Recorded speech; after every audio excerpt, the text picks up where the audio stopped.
양이 좀 심하시네. 과장보다도요, 제가 부장, 국장의 시각으로 봤을 때도, 제 말씀은 온당하다, 이렇게 생각하는 이유가, 제가 그래도 적어도, 서강대 공공정책대학원의 북한 통일정책학과 석사입니다, 제가. 그래서. 정영철 교수 이런 데 있는데. 예, 저의 사부가, 네. 서강대 김용수 교수. 예. 그리고, 6.1제 전 통일부 장관도, 강의를 하셨겠죠. 저한테 와서 강의를 해서 제가 거기서 학점을 또 A+를 받은 것도 있고 이종석 장관 이분이 김영수 교수의 고등학교 후배더군요. 용산고등학교? 네. 그래요, 맞아요. 네, 그렇습니다. 그래서 맞아요. 그분들의 여러 가지 학문적, 업적 이런 부분도 훌륭하지만 우리 정세현 장관님은 그 학문적인 업적 위에 실무를 또 했기 때문에 현실 감각도 매우 뛰어나서 한반도의 대북관계, 국제정세 이 부분에 대해서는 전 세계에서 최고의 권위자다. 이렇게 생각합니다. 무슨 전 세계? 정말 왜냐하면 한반도 문제는 미국 사람들 잘 모르잖아요. 중국 사람들도 잘 모르고 그래서 오늘 정세현 장관을 모시고 새롭게 조성된 이 관계를 우리가 어떻게 잘 대처해 나갈 것인가 하는 것을 여쭤보도록 하겠습니다. 근데 그 말씀에 대해서 제가 한 가지만 좀 보충 설명을 드리면, 한반도 문제에 대해서 미국 사람이 잘 모른다고 이렇게 단정적으로 얘기하는 조금 한계가 있습니다만은, 우리한테는 한반도 문제, 남북 관계, 한반도 안보 상황이 죽고 사는 문제이기 때문에, 우리는 아주 미세한 것까지 다 챙겨서 봅니다. 그렇습니다. 근데 미국 사람들의 입장에서 볼 때는 이 한반도 문제는 정책적 우선순위가 상당히 떨어지는 문제예요. 그렇습니다.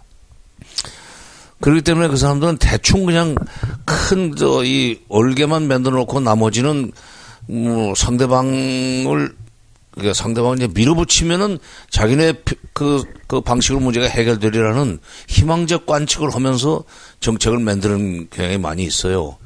그러니까 우리 언론도 지금 조금 그런 데 대해서는 좀 반성을 좀 해야 되는 것이, 무슨 일만 생기면 미국의 전문가들한테 가서 코멘트를 따가지고 막 사진까지 내고 좀 대대적으로 보도를 하거든요.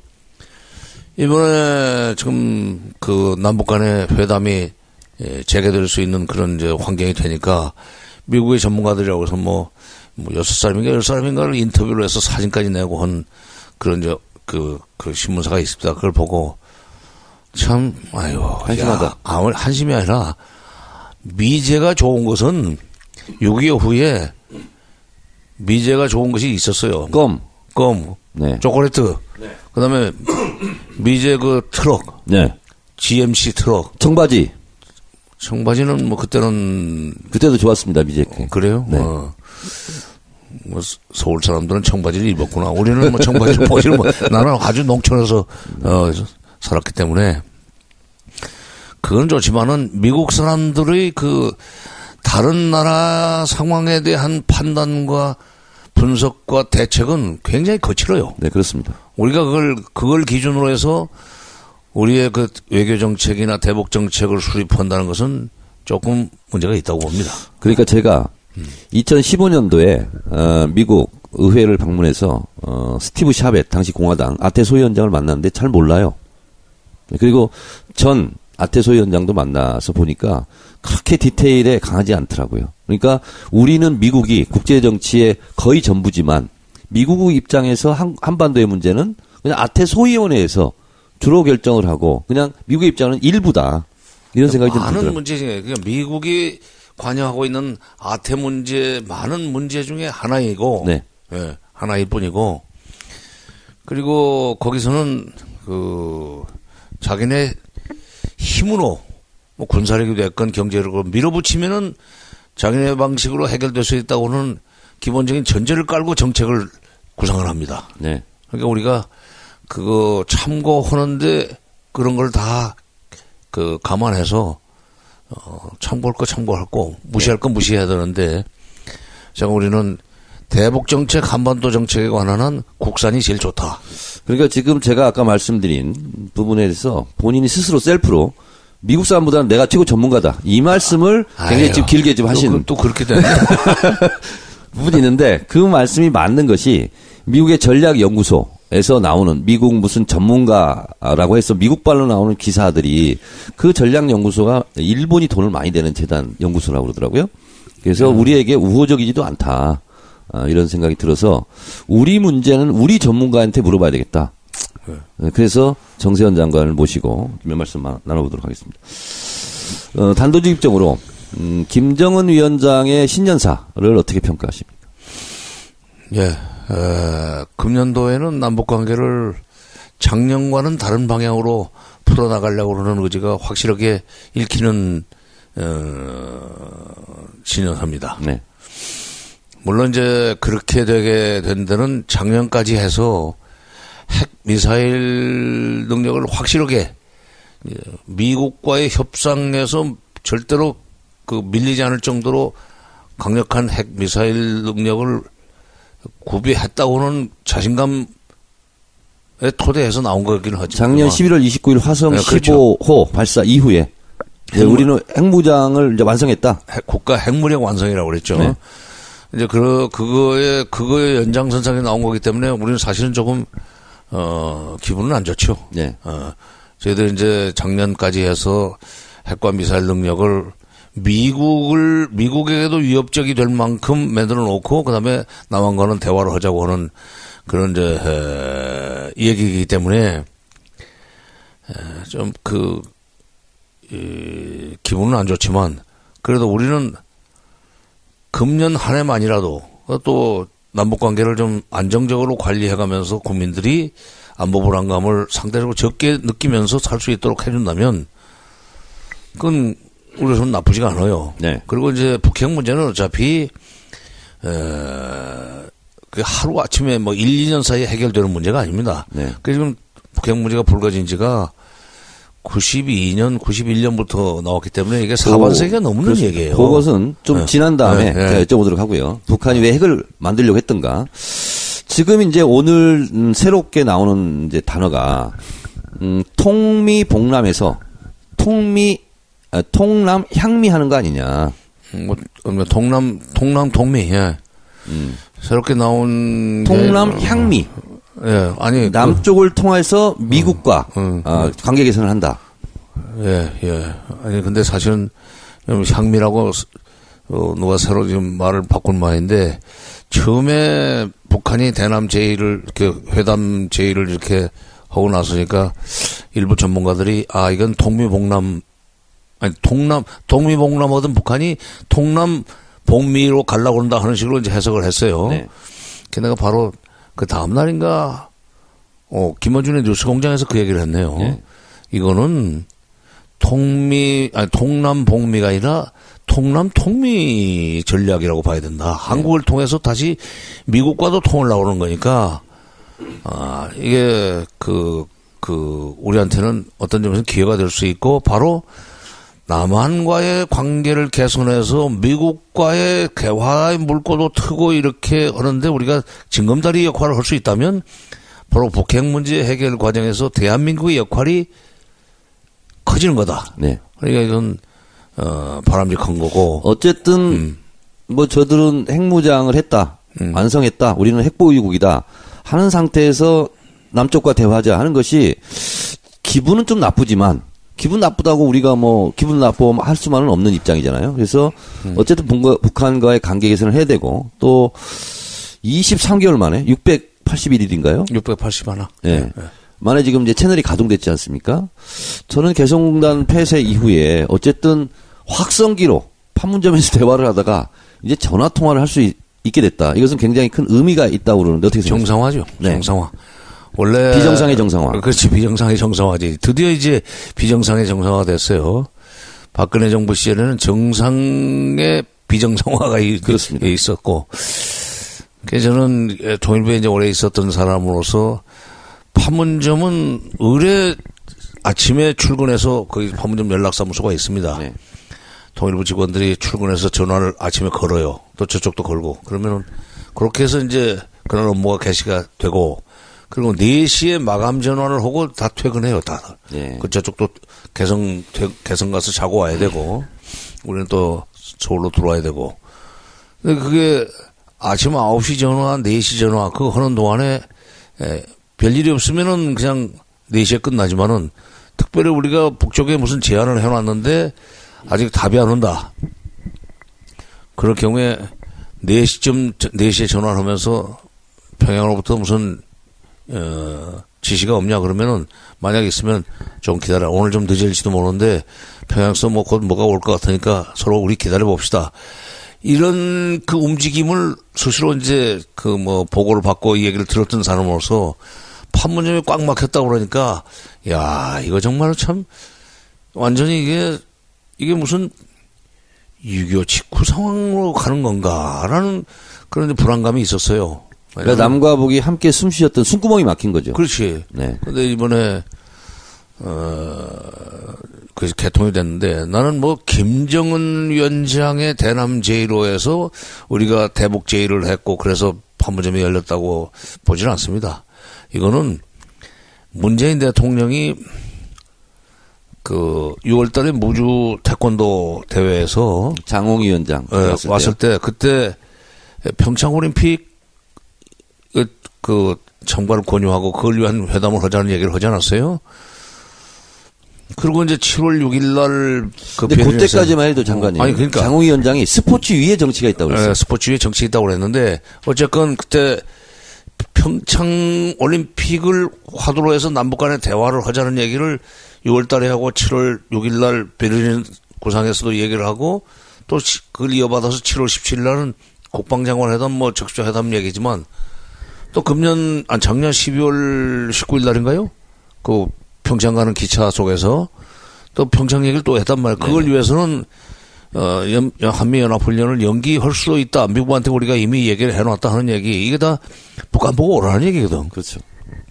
그러니까 문 대통령이 6월 달부터 이 남북 관계를 평창을 계기로 해서 관계를 복원하자는 데서 이제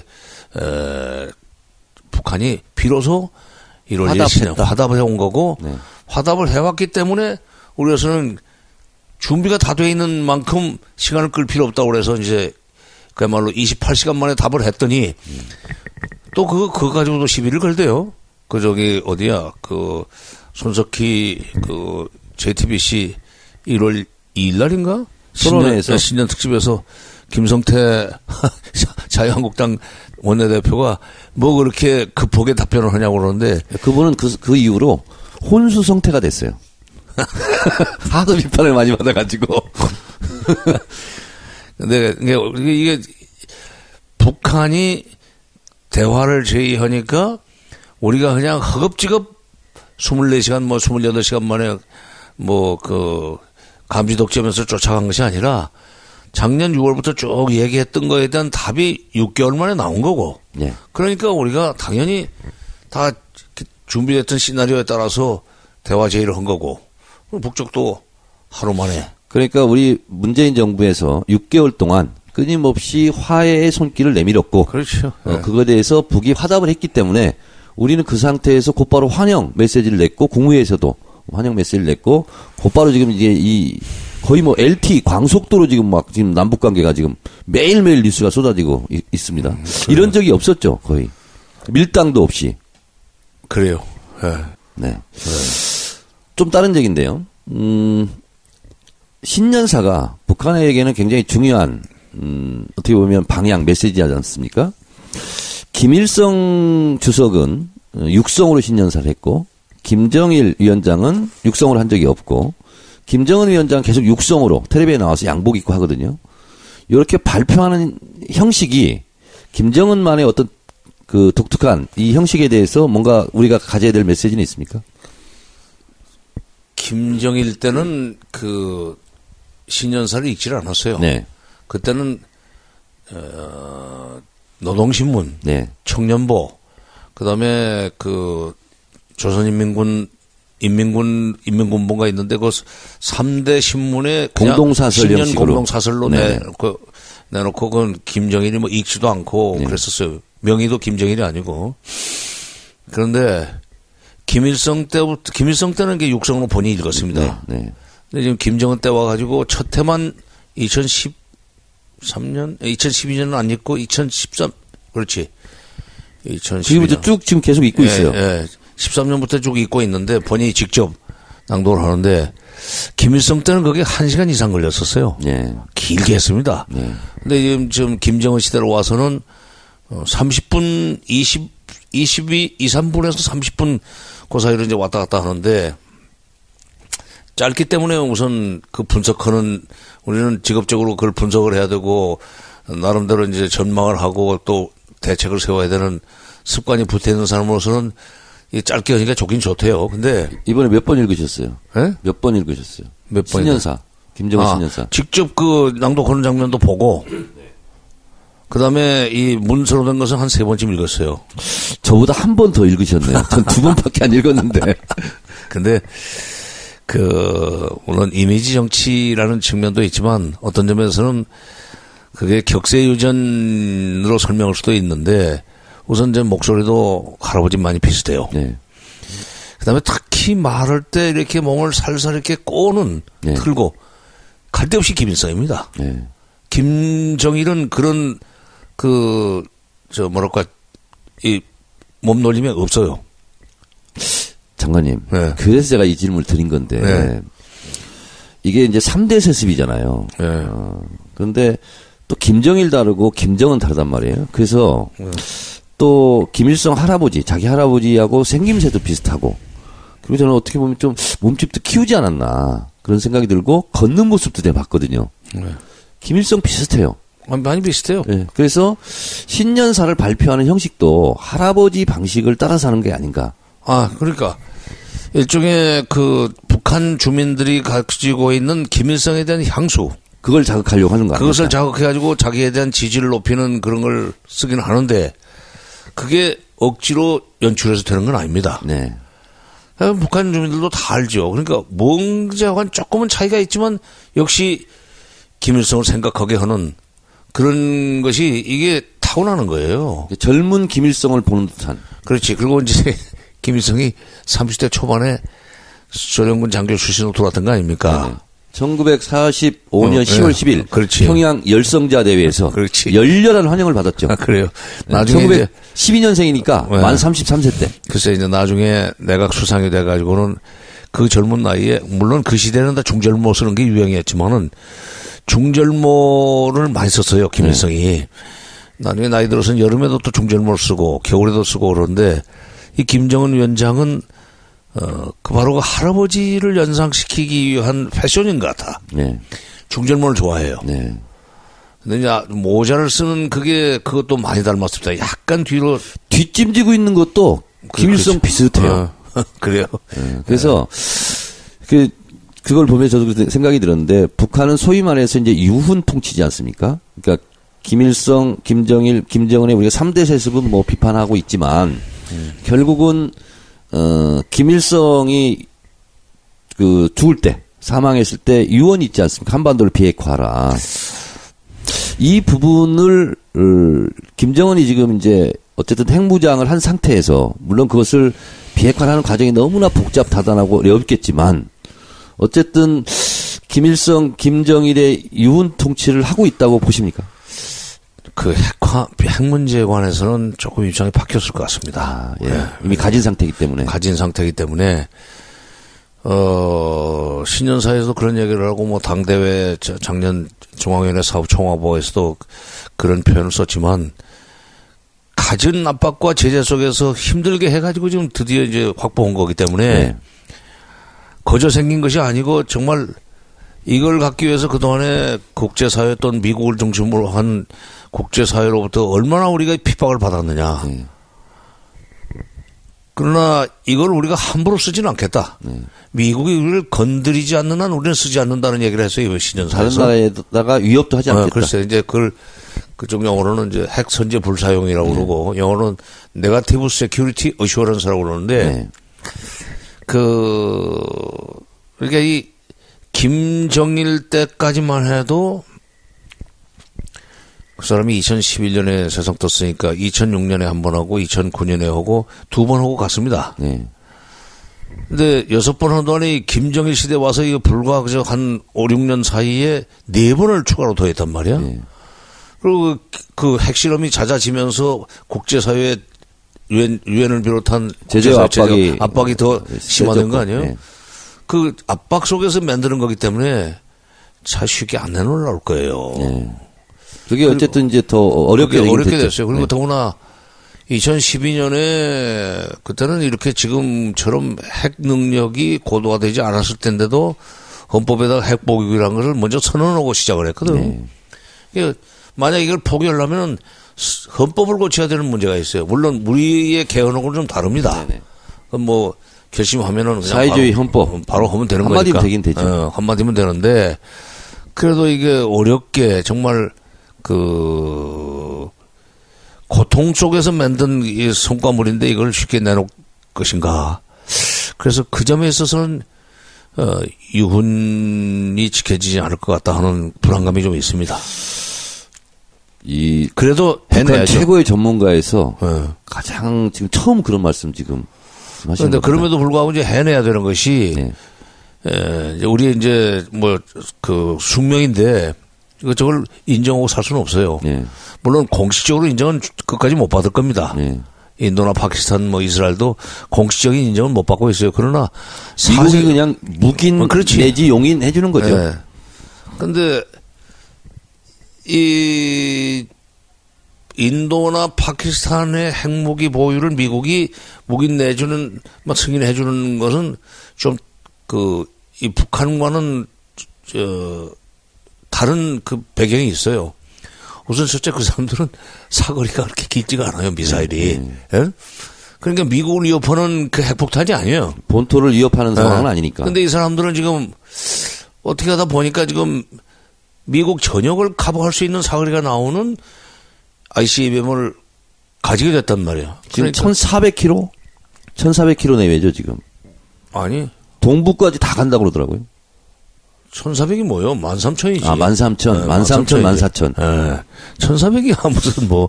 확실히 제가 비전문가 티가 좀 나는군요.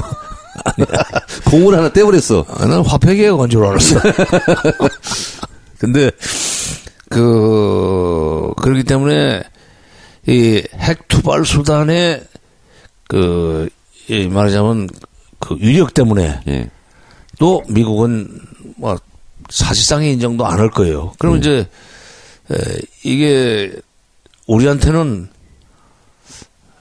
핵 문제가 해결되기 전까지는 계속 이게 안보 내지는 대외 문제, 대북 정책에서, 이제, 애로가 되는데, 그러니까 어떻게든지 우리가 미국을 설득을 해서 북핵 문제를, 북핵 협상이 시작되도록 판을 만들어야 되고, 그 다음에 쉽게는 안 나올 겁니다. 반드시 반대 급부를 바랄 거예요. 네, 그러겠죠. 우선 이제 제도적으로 미국 수교해달라고 할 거고, 평화협정 해달라고 할 거고, 그리고 경제 지원을 요구할 겁니다. 대가를 요구할 거예요. 그동안에 압박과 제재로 우리 경제 어렵고, 우리 주민들이 못 먹고 못 살았으니까, 이제 보상하라, 위자료 내라 하는 식으로. 김정일 위원장이 표현하면 응당한 대가. 그렇지. 네. 그거를, 요구할 거고, 그런데 이제 그거를 미국이 내지는 않고 우리 보고 내라올 거예요. 경수로 때처럼. 그렇지. 네. 그러니까. 자, 장관님, 근데. 돈 낼 준비를 해야 돼요. 이제 남북 접촉 이것이 이제 알려지자, 이제 미국의 백악관의 첫 반응은, 한미 간에 이간질 하는 거 아니냐. 첫 반응이 이제 이거였어요. 저는 참 적절하지 않다고 생각을 했는데. 적절하지 않은 정도가 아니라 미국 사람들의 그 식견이 그 정도라면은 저 어떻게 트럼프 시대에 와서 자꾸 그런 얘기가 나오는데, 미국이 그동안에 세계 유일 초강국이었었고, 세계 평화의 수호자라고 자처를 해왔던 나라인데, 그런 식의 식견이라면은 앞으로 미국의 장래에 난 별로 희망이 없다고 생각해요. 그래서 그런지. 그렇게 째째하게 얘기를 하면 어떻게 해요? 미국의 주요 언론들이 그런 입장과, 그리고 또 트럼프가 이 양반은 도대체 이게 대통령으로서 이게 채통도 없는 것 같은데 더 큰 핵탄두가 있다. 그것도 무슨 공식적으로 발표하는 게 자기 트위터에 썼단 말이에요. 그러니까 CNN, MBC 이런 데서 다 비판하더라고요. 트럼프 이분은 어떻게 생각하세요? 그렇게 언행하는 거에 대해서.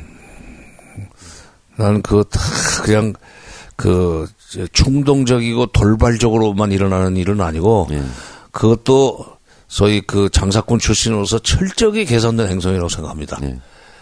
이게 그 트위터로 그야말로 침대 머리맡에서 그냥 트위터로 이렇게 국가 정책을 막 쏟아내는데 대통령의 말은 정책이에요. 그렇죠. 어? 그것이 표현이 유치하건 고상하건 간의 정책이에요, 그게.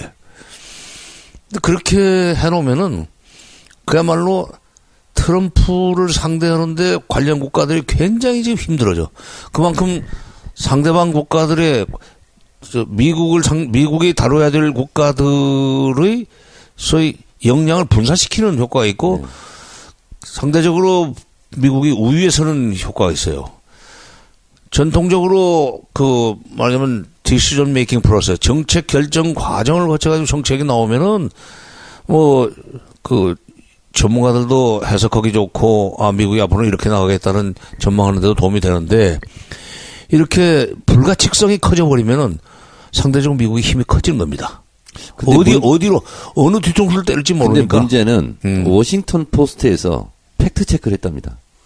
지금까지 트럼프가 트위터 쓴 것에 팩트가 틀린 게 1,900건이래요.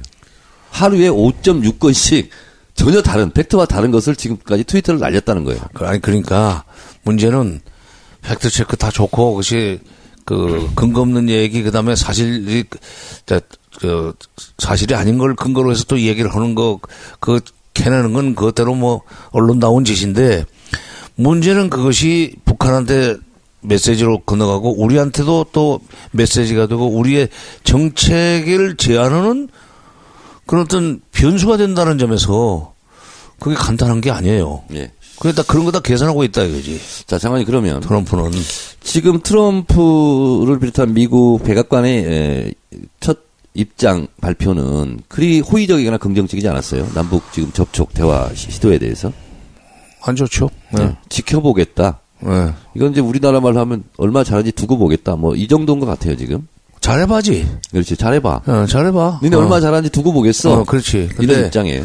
근데 지금 그 트럼프가 좀 기가 죽었다고 나는 봐요. 네. 왜냐하면 공해상에서의 석유 밀수 줄이라고 사진까지 제공하면서 중국하고 러시아를 압박했다가 역습을 당했단 말이에요, 지금.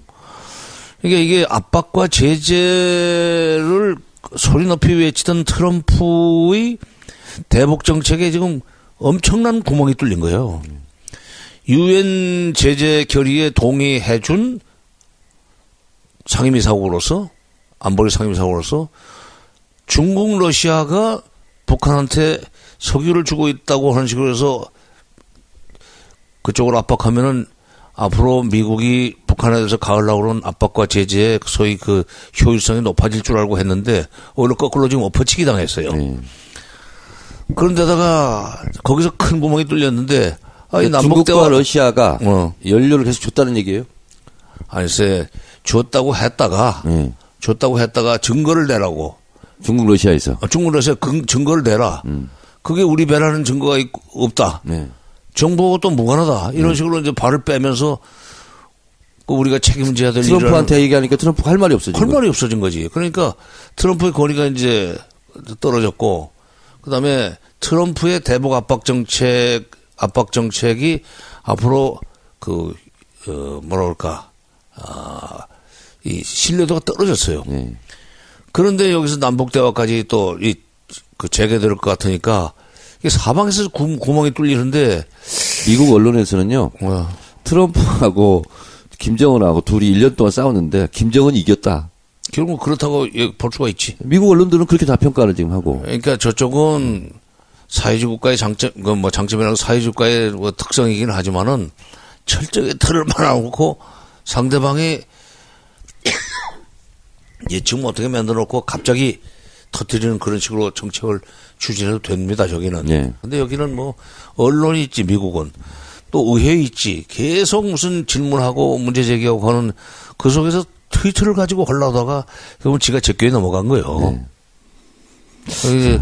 결국 트럼프하고 김정은하고 작년에 말폭탄캐나 서로 던졌는데 주고받았는데 그걸 뭐 막판에 트럼프가 축 처지게 됐지. 그러니까 결국은 김정은이가 이겼다는 얘기도 들 수 있는데 옛날 같으면 이게 반국가단체 고무찬양죄로 걸리는데.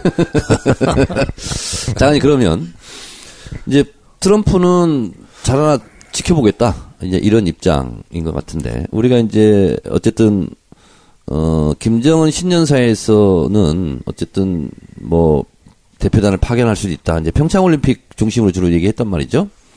그러면 이제 실무회담을 하고 하는데 어느 정도 급의 지금 대화가 될 것 같습니까? 일단 이거는 장관급으로 시작할 것 같아요. 그럼 저쪽은 통전부 김영철 내려옵니까? 아니지. 조국평화통일위원회 위원장. 아, 조평통이 내려옵니까? 네, 리성건? 네? 리성건 정도가 내려옵니까? 나오리라고 봐요. 왜냐면 그 박근혜 정부 시절에 우리 쪽에 그 6.1제 장관 시절입니다. 네. 6.1제 장관 그렇지. 저기에 남북대화 하자고 그러는데 저쪽에서 조평통 서기국장을 내보냈어요. 네. 그랬더니 우리 쪽에서는 그 6.1제 장관이 조평통 서기국장은 그 내 상대가 아니다. 네. 그거는 뭐 차관급이 하니까 내가 상대 안 해.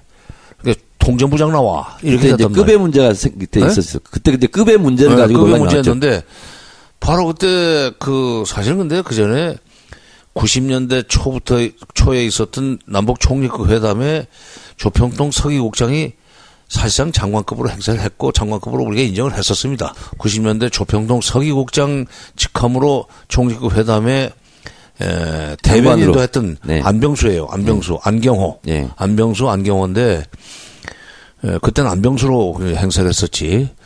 근데 그 사람을 사실상 우리가 조평통을 통전부의 대외 증명으로 인정을 하고 서기국장이면은 뭐 장관급이다.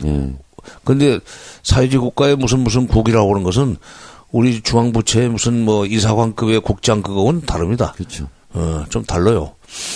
그 서기국장을 갑자기 우리 쪽에서는 차관급 이하다 하는 식으로 하면서 배제를 하니까 2010 작년인가 재작년인가 2016년인가 바로 이런 오늘 같은 일 이번 일과 같은 상황을 얘기를 했는지 조국평화통일위원회를 당 통전부 산하에서 떼가지고 내각의 기구로 만들었어요. 아, 예. 그리고 이제 그 위원장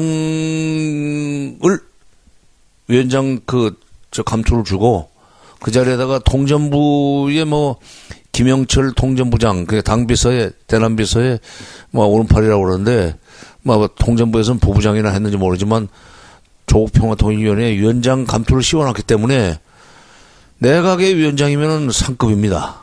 그러면 우리 통일부 장관의 맞상대가 조평통 위원장입니다. 조평통 위원장이 이제 됐어요. 네. 그러면 지금 이제 그것이 사람들이 헷갈릴 수 있는데 조평통 위원장이 우리의 통일부 장관 격이면 통전부장은 그럼 우리로 치면 어느 급입니까?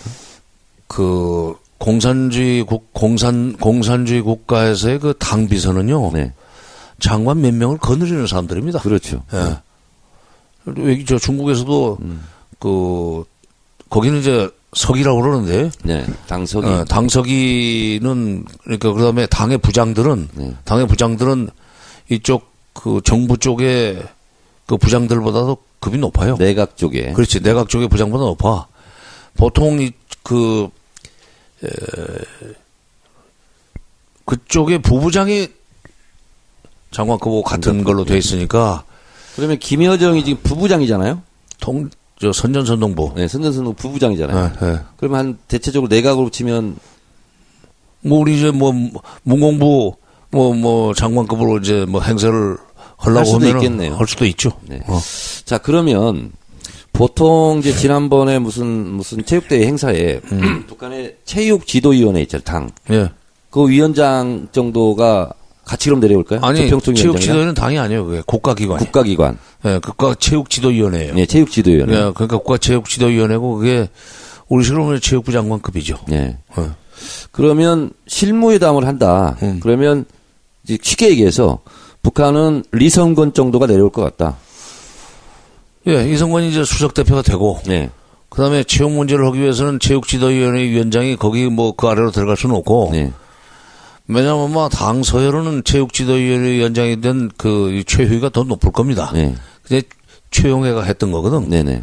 2014년 아시안 게임 때는 최용해 그 비서가 국가체육지도위원회 위원장 자격으로 왔었어요. 그렇습니다. 예. 그러니까 그 자리를 지금 최휘가 물려받았는데, 그 최영의 측근이라고 그러죠. 그 사람이 무슨 이성권 밑에 회담 대표로 오지는 않을 거고, 같은 레벨로. 최영민주를 다루는데, 그 밑에 무슨 뭐, 부부장이나 우리 식으로 온다면 차관보급이 오겠죠. 자, 그러면 김여정은 내려올 가능성이 있습니까, 없습니까? 글쎄요. 그거는 상상력이 좀 너무 풍부한 사람이 얘기한 것 같아요. 왜냐면, 직책상 관련이 없어요. 예. 직책상 직무상 관련이 없어. 선전선동부예요, 거기는. 네. 그러니까, 뭐, 김정은의 가장 친애하는 동생이기 때문에, 직계 동생이기 때문에 상징성 면에서 보낼 수도 있다 그러는데, 글쎄, 뉴스거리는 되겠지만은, 지금 무슨 역할을 합니까? 에이.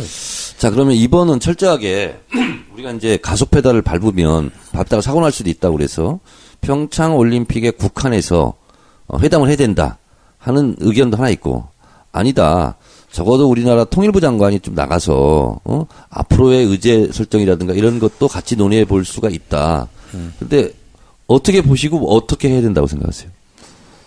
일단 이 대표단은 아마 3명 내지 5명으로 꾸려질 겁니다. 네. 저 장관급이 되면 네. 우선 평창 문제니까 체육 관련 당사자가 있을 거고, 네. 그다음에 그 체육 관련 담당자라면 최위가 내려올 가능성이 있습니다. 아니, 그거는 이제 급 때문에 네. 그렇죠. 그냥 그 밑에 사람 보내면 되는 거 아니에요. 네. 그리고 우리도 그렇지만은 이 회담장의 수석 대표야 뭐 대표단들은 본인들이 다 결정하는 것이 아니라 결국 훈령을 받아야 되니까. 뒤에서 다 지휘소에서 대통령 결심 받아가지고 이렇게 지시 내리고 하는 거니까, 최희는 오히려 평양에 앉아가지고, 회담 일선에 나가 있는 자기 수하, 그러니까 대표가 보고하는 거 듣고, 그건 그렇게 하라. 그리고 이제 결정 내리기 전에 김정은 위원장한테 이제 보고해서 승인 받고 답을 주겠죠. 이런 식으로 회담을 하는 거니까, 최희가 꼭 일선에 나설 필요는 없어요. 특히 우리하고 달라가지고 북한의 경우에는 실세들은 뒤로 앉아 있습니다.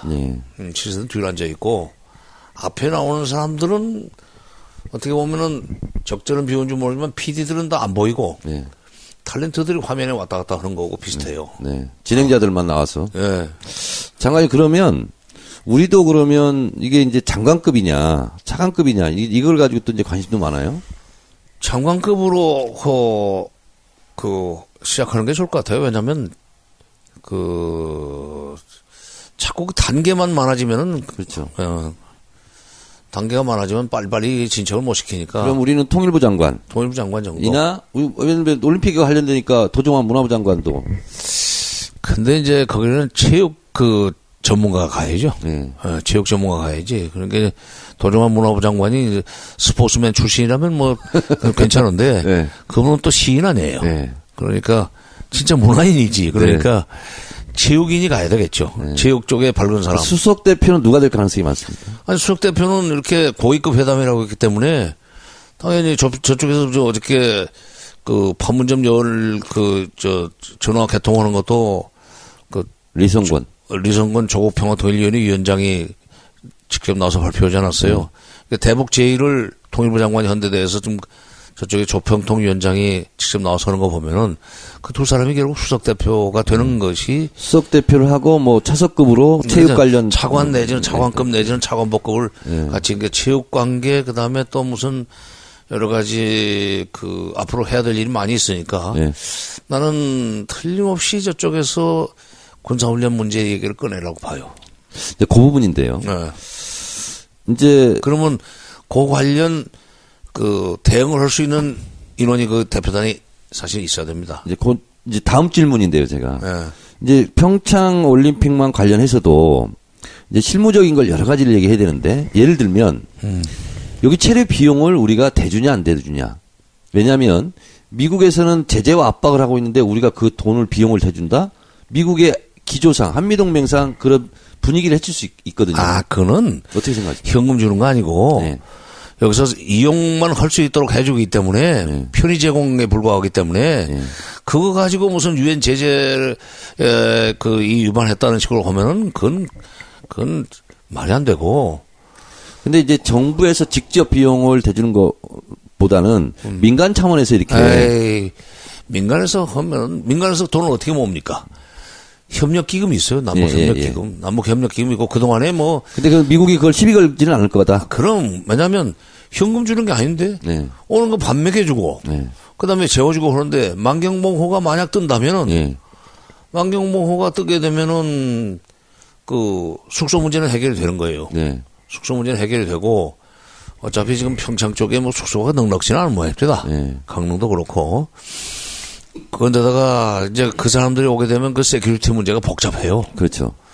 그러니까 차라리 만경봉호를 강릉 근처 어디 항구에다 대고 동해 바닷가에 대고 출퇴근하는 식으로 부산 아시안게임 때 그렇게 했습니다. 네, 그렇습니다.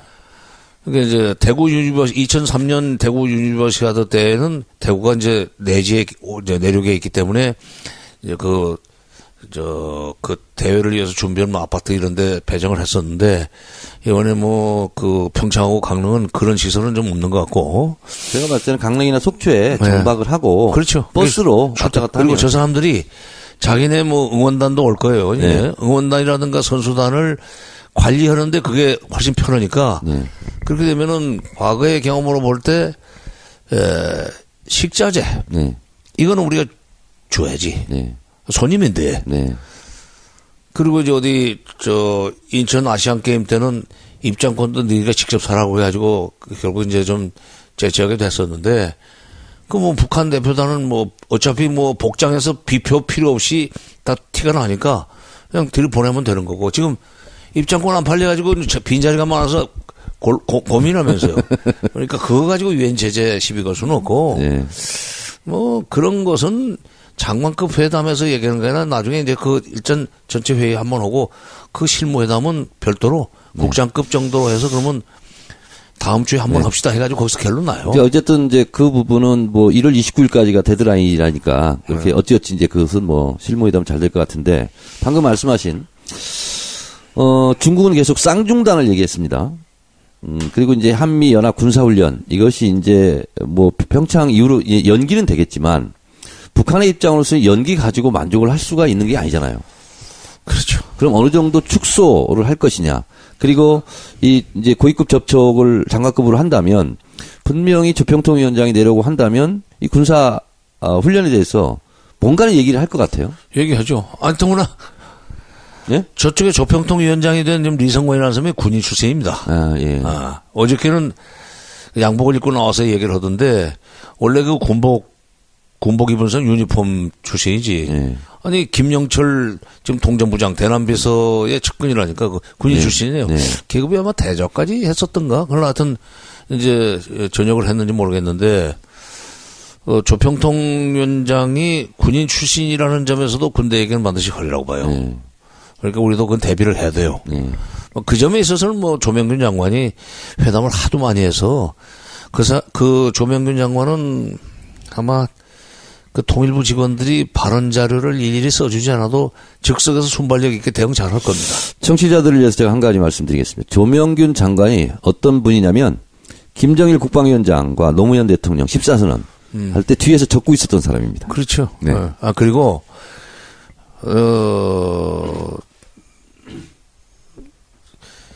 내가 통일부 장관으로 있을 때 그 교류협력국장이에요. 예.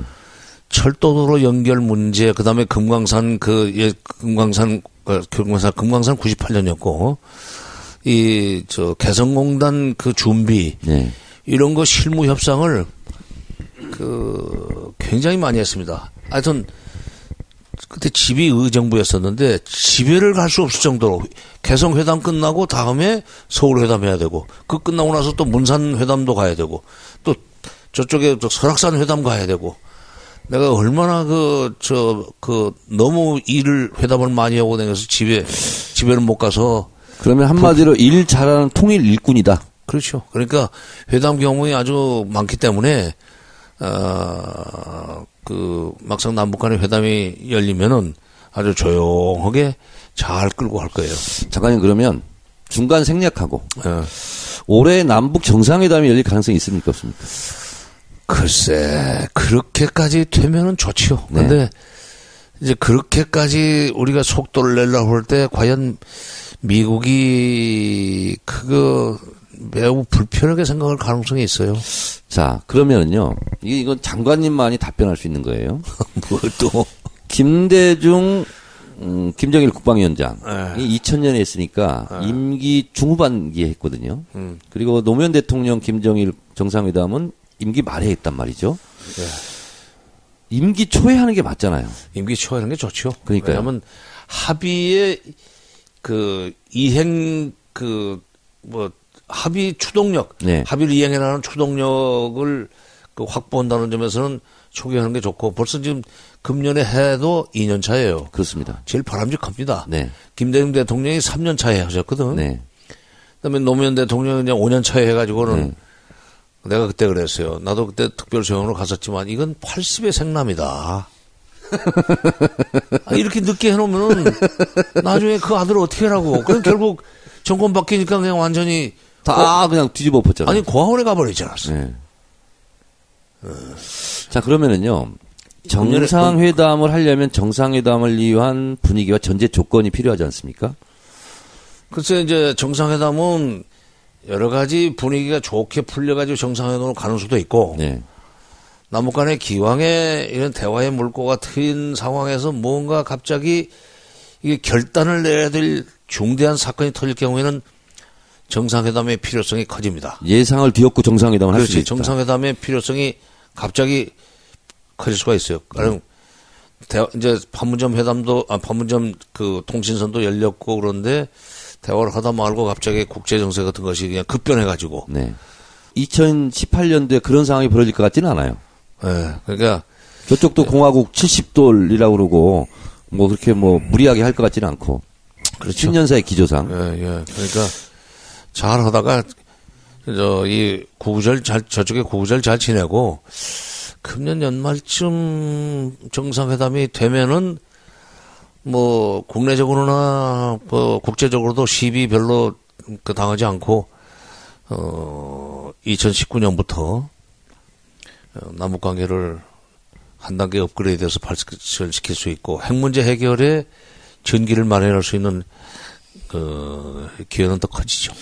2000년 6.15 정상회담 그때 분위기와 지금의 가장 큰 차이점이 있다면 뭐가 있을까요? 그때는 핵 문제가 없을 때죠. 네. 그때는 핵 문제가 없을 때고 왜냐하면 핵 문제라는 것이 94년 10월 21일 날 미북 제네바 기본 합의가 체결된 뒤에 2002년 10월 하순에 미국이 북한이 HEU 그러니까 고농축 우라늄 프로그램을 가지고 핵 개발을 하려고 하면서 이 경술 사업을 중단시킬 때까지는 사실은 핵 문제는 뉴스가 되지는 않았었습니다. 네네. 북한이 핵 활동을 안 했으니까. 네.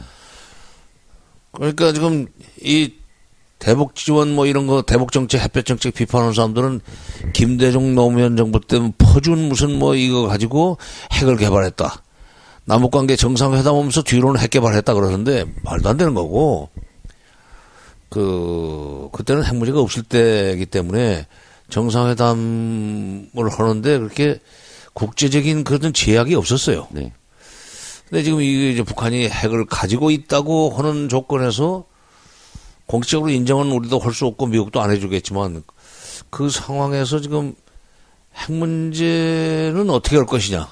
남북 정상회담. 그런데 그 문제가 나오면 2007년도 14 정상회담 그때는 그 1년 전에 2006년 10월 9일 날 1차 핵실험을 했지 않습니까? 그 상태에서 정상회담을 노무현 대통령부터 한 거란 말이죠. 근데 이제 그때는 이렇게 됐었어요. 말하자면 백그라운드인데 2006년 10월 9일 날 북한이 핵실험을 하지 않습니까? 네. 핵실험을 하고 나서 그해 11월 달에 미국이 북한하고 접촉을 합니다. 네. 핵실험을 당하고 나서 이제 놀란 거야. 아, 진짜 하네. 이렇게 된 거지. 그래서 미국이 이제 북한하고 접촉을 하면서 여러 가지 논의를 하는 과정에서 북한이 요구를 했을 거예요. 이게 한반도 전쟁 상태가 종식되지 않는 한 우리는 그러니까 휴전협정이 평화협정으로 바뀌지 않는 한 그리고 미국의 대북 정책이 압살 정책 내전 군사적 위협 정책이 끝나지 않는 한 우리는 핵을 계속 개발할 수밖에 없다는 식으로 이제 겁을 줬겠죠. 그리고 중국에서도 북한에게 또 혼냈다고 그러던데. 그건 괜히 송유를 중단했다고 그런 게 조금 중단했다고 그러더라고요.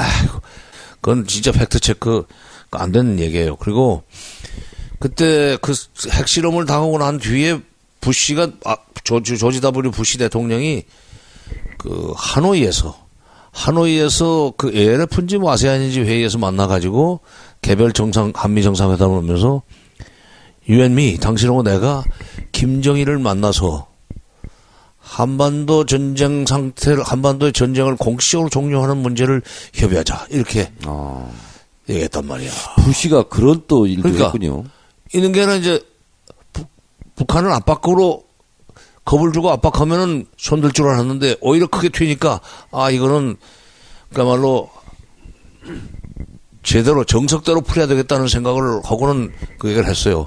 그때부터 정상회담 준비는 됩니다. 그러니까 미국의 입장이 굉장히 중요하네요. 정상회담을 하는 데 있어서. 미국이 그러니까 권고했던 거예요.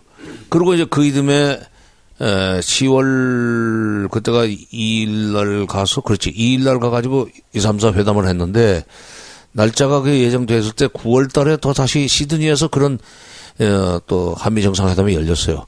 그때 부시 대통령이 노무현 대통령한테 작년에 했던 얘기는 유효하다. 이번에 당신 평양 가면은 김정일한테 그 얘기 해라. 그래가지고 14 정상선언 사항에 한반도 문제 관련 그 3국 또는 4국 정상들이 한반도 지역에서 만나 한국전쟁의 공식적인 종료를 선언하는 문제를 협의하기로 했다는 조항이 들어가요. 네. 그리고 전날 베이징에서 그 타결된 육자회담 공동 보도문에도 그 얘기가 들어갑니다. 그러니까 그때는 부시가 그러니까 노무현 대통령한테 이게 휴전협정을 이제 끝내고 평화협정 쪽으로 넘어가겠다는 그런 어떤 희망을 줘야만 북한이 핵 활동을 하지 않겠다 하는 판단을 하고. 그건 지금도 유효하잖아요. 글쎄, 지금도 유효하죠. 그러니까 그때는 그 부시 대통령이 그런 식으로 우리 한국 대통령한테 말하자면 위임을 한 거고 지금 트럼프는 그걸 할 것 같지 않아가지고 그 쉽지는 않죠. 또 북한의 핵 능력은 그 이후에 엄청나게 커졌고 그때는 핵실험 한 번밖에 안 했을 때이기 때문에 미국이 그렇게 해서라도 두 번째 또 그 뒤통수를 안 맞으려고 그렇게 했던 건데 이명박 정부가 들어서 가지고 비핵 개방 3천을 그 강력하게 추진하는 바람에 북한의 핵 능력은 더 커지고 그렇습니다.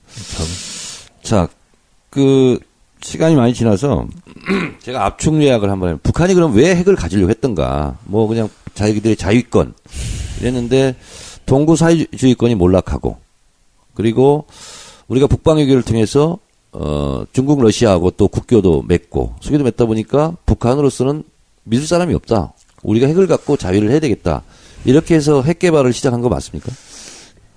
거기에 이제 압축을 하면 그렇게 될 수도 있는데, 사실은 동그라파 국가들이 막 그냥 체제 전환이 일어나고, 어떻게 말하면 이제 붕괴가 되고, 이럴 때 북한이 흡수통일의 공포를 느꼈어요. 실제로. 김일성 주석이 신년사에서 그런 속내를 드러냅니다. 그게 92년 신년사인데요. 아니, 91년. 91년 2년, 제가 2년 것도 읽어봤거든요. 그랬더니 89년 신년사에서 흡수론의 공포가 나와요.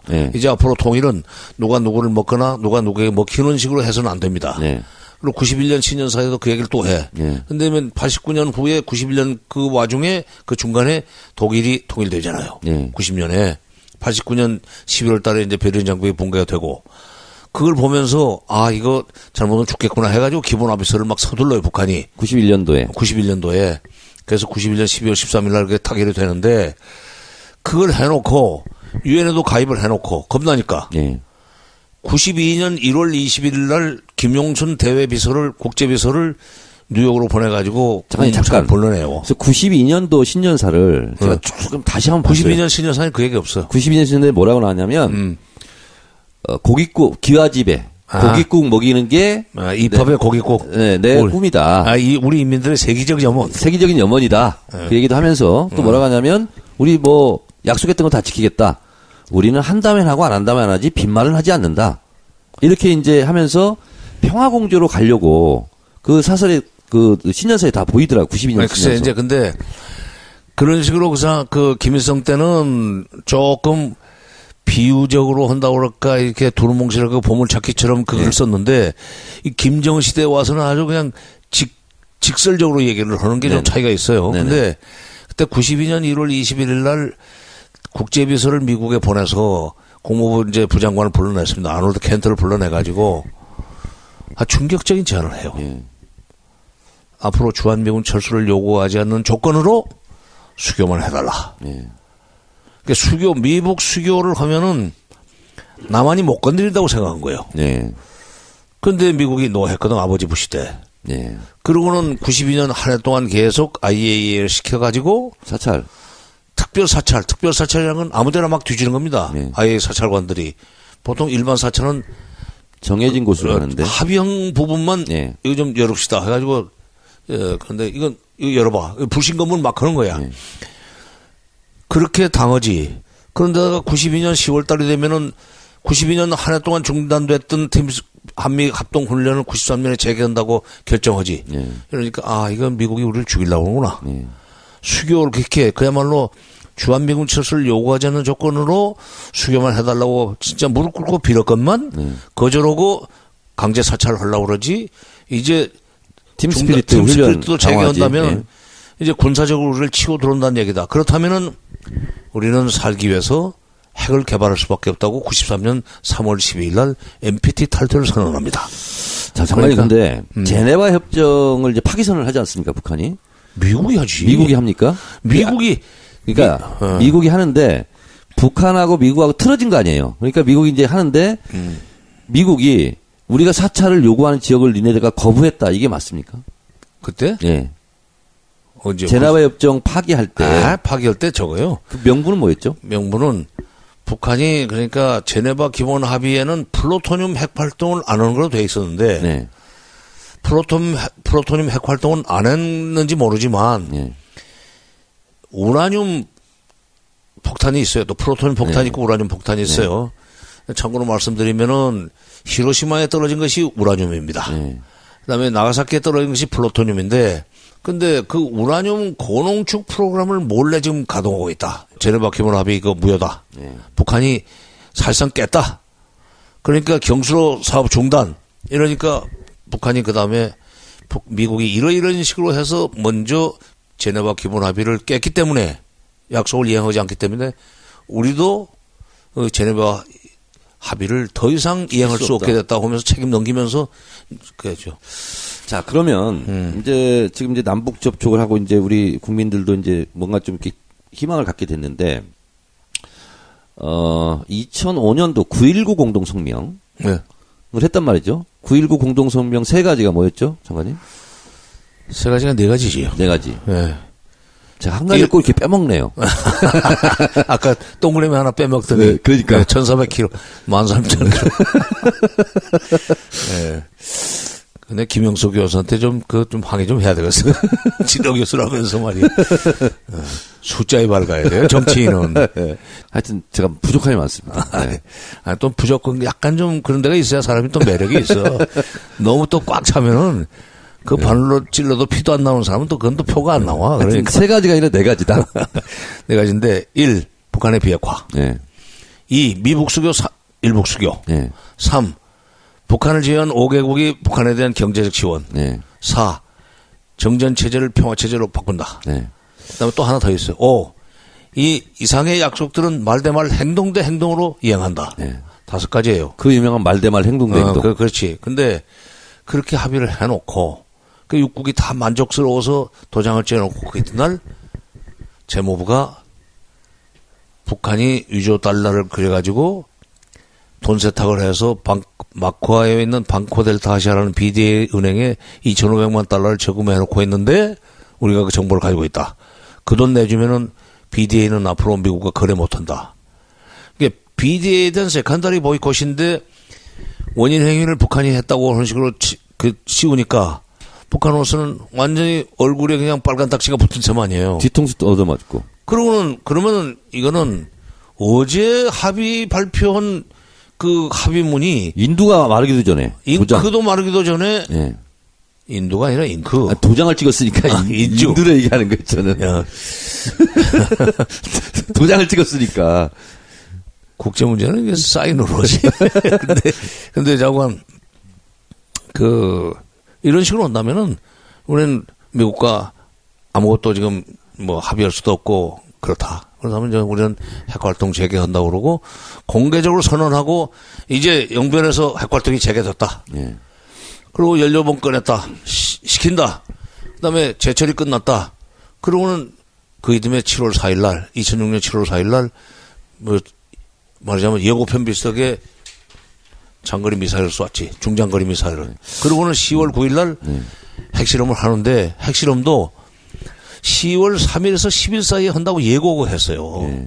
그러니까 그리고 그 핵실험 당하고 나더니 부시가 놀래가지고 이건 정전체제를 평화체제로 바꾸겠다고 했던 그 9.19 공동성명의 사항 이거 이제 본격적으로 이행해야 되겠구만. 당신이 김정일이 만나가지고 그 문제를 본격적으로 추진하도록 좀 합의하고 그렇게 해나갑시다 했던 거예요. 자, 그러니까요. 우리가 이제 한반도 평화 문제 또 북핵 문제와 관련해서 어떻게 보면 잡았다가 놓친 듯한 느낌이 2000년인가요? 그 조명록 차수 백악관에 가고 올브라이트 평양 가고 이제 엘고가 이제 지면서 그다음에 후속 진행이 안 됐잖아요. 그때 참 아쉬운 장면이 하나 있고 제가 지금 질문 드렸던 2005년 9.19 공동성명 이후에 바로 방코 델타 아시아를 쳐버려가지고 다시 이제 북으로 쓴 뒤통수 맞았다 이렇게 됐잖아요. 그런 장면을 보면서 미국은 도대체 뭐냐 이런 생각이 들어요. 아니 어제 사인해놓고 그 다음날 바로 쳐버려요. 글쎄 그게 문제예요 지금. 미국이 그리고 이제 언제든지 그 책임은 상대방한테 넘겨요. 네. 강국이고 소위 그 세계 언론 매체들이 미국만은 모든 것이 진실이라고 생각을 합니다. 네. 그리고 북한이 얘기하면 이거 또 저 거짓말하네 이렇게 돼 있어요. 네. 어떻게 보면은 지금 북한은 그런 이제 나쁜 딱지가 붙어 있으니까 미국 북한의 말은 액면 그대로 써주질 않는 게 이제 좀 문제. 그래도 자관 그동안에 지은 죄가 좀 있긴 있지. 그런데 미국은 항상 약속을 잘 지키고 그런다고 좀 우리 국민들 생각하고 그 북한은 그렇지 않다. 미국과 정반대다. 이건 착각이에요. 네.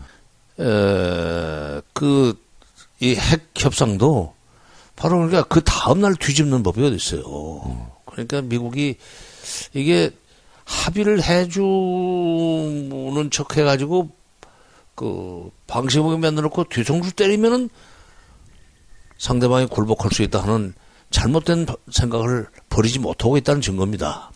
그러시면 네. 이제 어렵게 지금 재가동이 됐고 채널이 복원됐고 비정상이 정상화가 됐어요. 그리고 이제 올해 어쨌든 2018년에 남북관계 한반도 평화정착에 어쨌든 희망의 불씨는 이제 생긴 거 아닙니까? 이걸 어떻게 우리가 관리해 나가야 되겠습니까? 관리를 하려면요. 네. 이전 정부 시절에 소위 사례를 네. 반면교사로 삼을 필요가 있습니다. 그러니까 남북관계가 좋았던 시절에도 우리가 놓쳤던 부분이 있어요. 예를 들면 한미 간에 긴밀하게 협의를 하면서 미국이 나중에 딴소리 못하게 계속 미국의 사전에 협의를 하고 그래가지고 승인을 받는다면 좀 기분 나쁘지만은 협조를 얻어내면서 남북관계를 풀어나가고 숨소리까지 전해줘야 됩니까? 이제 그런 얘기 있잖아요. 글쎄 자존심 상하는 얘기인데 네. 그렇게 안 하면은 이게 딴지를 건다고. 네. 그래서 어쨌든 한미 공조를 긴밀하게 한다. 한미 공조 이거 기본 전제. 그러니까 한미 공조를 바탕에 깔고 남북 공조로 가야 된다 이거.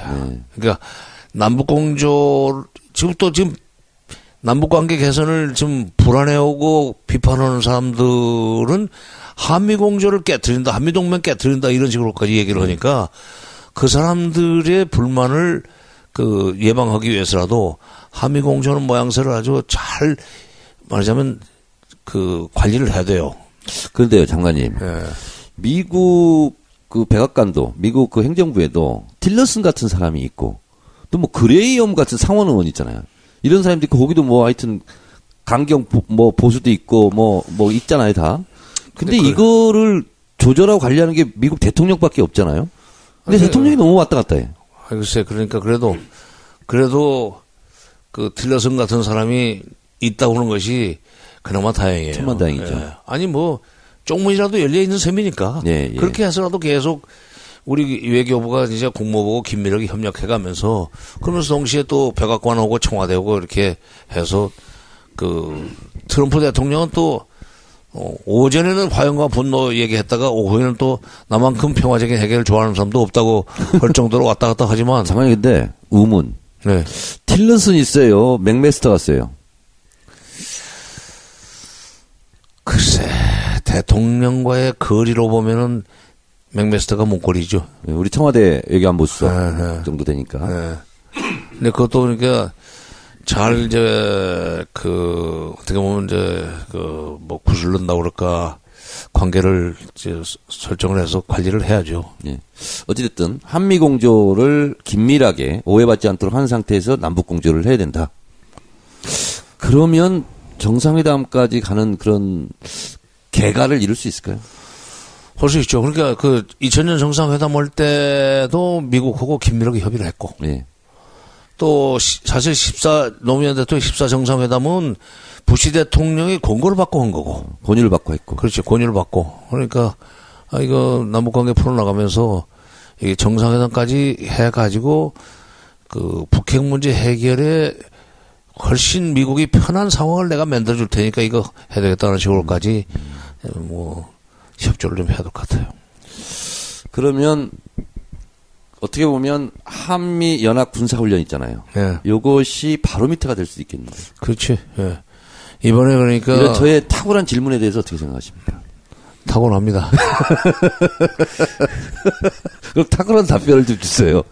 아니 그게 바로미터가 될 수 있다는 것이 답변이에요. 아, 질문이 바로 답변이에요. 네. 이거를 어떻게 이제 잘 해서 미국이 정말 북한이 앞으로도 평창올림픽뿐만 아니라 이산가족 상봉사업이라든지 또 우리가 제안하는 군사회담에도 적극적으로 나오고 기타 다른 분야에서 남북교류 협력 왕래 활성화에 협조에 나오도록 만들려면 군사훈련 문제에 대해서 북한이 조금 뭐 나쁘지 않다. 그 정도면 됐네. 라고 할 정도까지 반대급부를 줘야 돼요. 그러니까 문재인 대통령이 내가 미국 측에 좀 연기하라고 제안했다 하는 것도 북한이 반응을 이끌어내는데 굉장히 그렇죠. 지렛대가 됐잖아요. 그러니까 미국을 움직일 수 있다는 힘이 북쪽한테 읽혀지면은 정상회담 하려고 나오지. 그러니까 남쪽하고 잘 지내는 것이 북한의 입장으로서는 미국하고 잘 지내는데 도움이 된다. 그러니까 통남 통미가 된다 하는 얘기지. 네. 통남해야만 통미가 되는구나. 네. 본때를 보여줘야 돼. 네. 하여튼 뭐 정답을 지금 이제 내셨습니다. 우리 정가들이니까 정답이 나와야지. 질문자 정치고 뭐 답변자 정가고 그런데 뭐. 예, 이런 게 중요한 것 같습니다. 중국에서 홀대를 받았다. 문재인 대통령이. 이런 왜곡 보도를 또 이렇게 뉴스공장 이런 데서 깨주는 것이 이제 굉장히 중요했던 것처럼 중국의 입장으로는 사드 막 그렇게 해놓은 말인데 시진핑의 주석 입장으로 어쨌든 국빈 방문을 허용했다는 것은 나름대로 우리를 예우했다 저는 이렇게 판단하는데 그걸 언론이 왜곡한단 말이죠. 그런 홀대론의 난 뿌리를 이렇게 생각합니다. 네. 중국하고 가까워지는 것이 결국 이제 친미 성향이 강한 사람들한테는 네. 이거 우리다가 이거 진짜 우리는 그동안에 미국 편에만 서 있으면 되는 줄 알았는데 완전히 등거리로 나가네. 네. 이렇게 이제 불안해진 거예요. 그래서 장관님. 훼손하려니까 네. 이 본질 빼놓고 형식 문제를 가지고 이제 시비를 걸면서 핵심을 말씀하고 계시죠. 네. 지금. 네, 핵심을. 그러니까 강철비의 저쪽에 북쪽의 요원인 엄철우가 그러잖아요. 네. 이 분단 국가에서는 분단 그 자체, 북한 분단 국가의 인민들은 분단 그 자체보다도 분단으로 인한 이익을 누리려고 하는 사람들 때문에 고통을 당한다는 얘기를 해요. 강철비에서.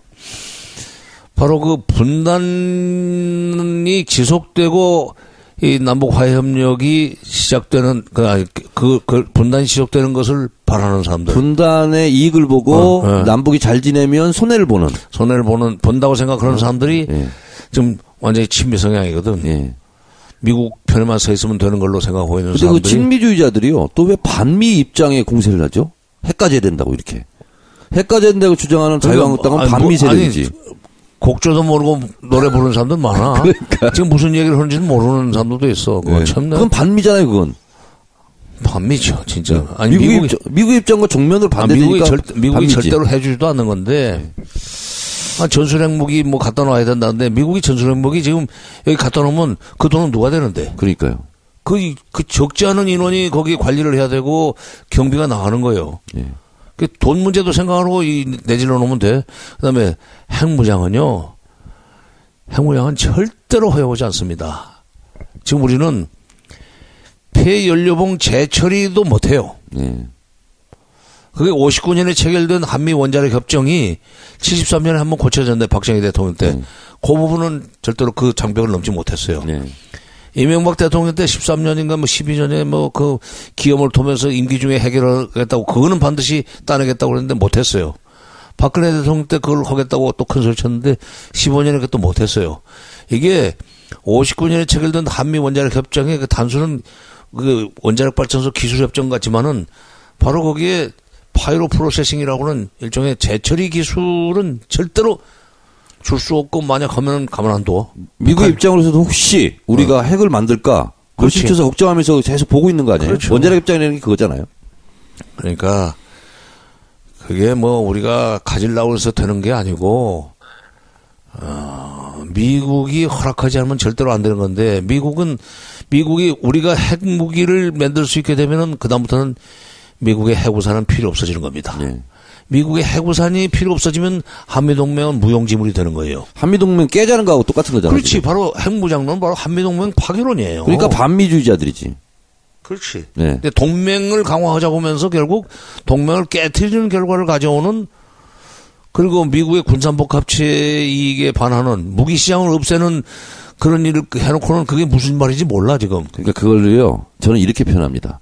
나무를 사랑합시다. 이렇게 팻말 써가지고 그 나무에다 못질을 해놓는 거예요.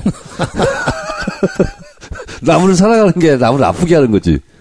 아프게 하는 게 아니라 죽이는 거지. 죽이는 거지.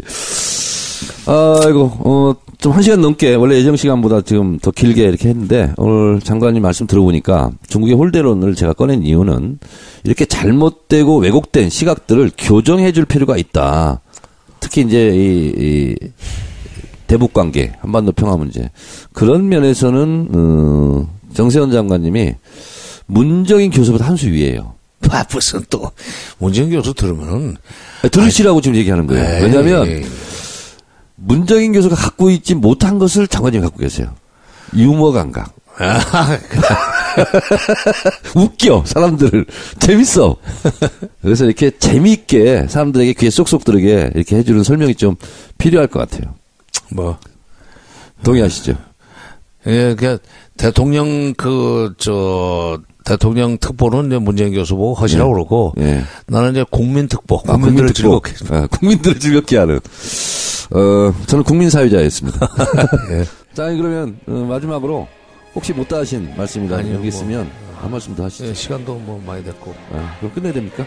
예, 그럼 바로 끝내겠습니다. 끝! 양이 좀 심하시네.